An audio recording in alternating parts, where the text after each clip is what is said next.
to Legal Dilemmas, where you will find clear, concise legal advice. My name is Brenda. My name's Safina.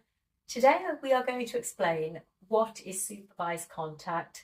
So to begin with, Safina, can you provide us with a definition of what supervised contact actually means? So Brenda, supervised contact is somebody being given contact with a child, whether it's a grandparent or a parent or somebody else, that's been ordered by the family court. And it's supervised by a third party because there are concerns around the child's safety and well-being. Okay, so when is it normally used, a typical scenario? So, for example, if there have been concerns around domestic abuse or domestic violence, if the parents have got a history of drug or alcohol abuse, where there's allegations of neglect or poor parenting, where the child has been estranged from the parents for a long time, and where also there's a risk of abduction. So you can see these are all factors that would warrant being concerned, and supervised contact is probably a good vehicle to support the integration back into the family unit. Okay, so where does it normally take place?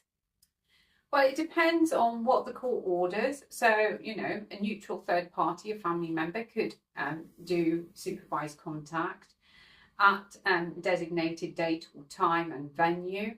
Alternatively, if there is a moderate risk, it could be at a contact centre.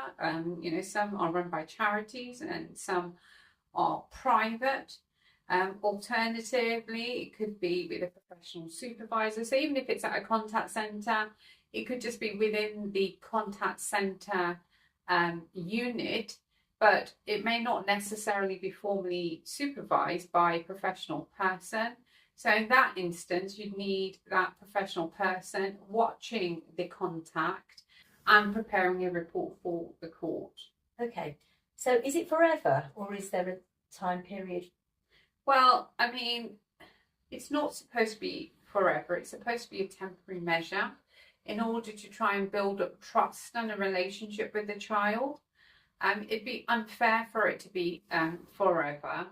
However, if after a certain period of time, the supervised contact is clearly not working, the child is not engaging with the person who is the recipient of the contact, whether it's a parent or grandparent or somebody else, then clearly the court needs to rethink whether any contact should continue.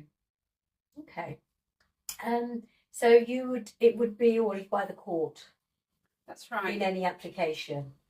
Yeah, the court would order it. It'd be incorporated into a court order. Obviously, if it were the case that the parties could agree contact, then there would be no need for a necessary application to be made within court proceedings and for the court to have oversight over that supervised contact. So essentially, yes, it is within the court arena. Okay, thank you. That's a good explanation about supervised contact. If you do have any questions around this area, please raise them in the comments box below.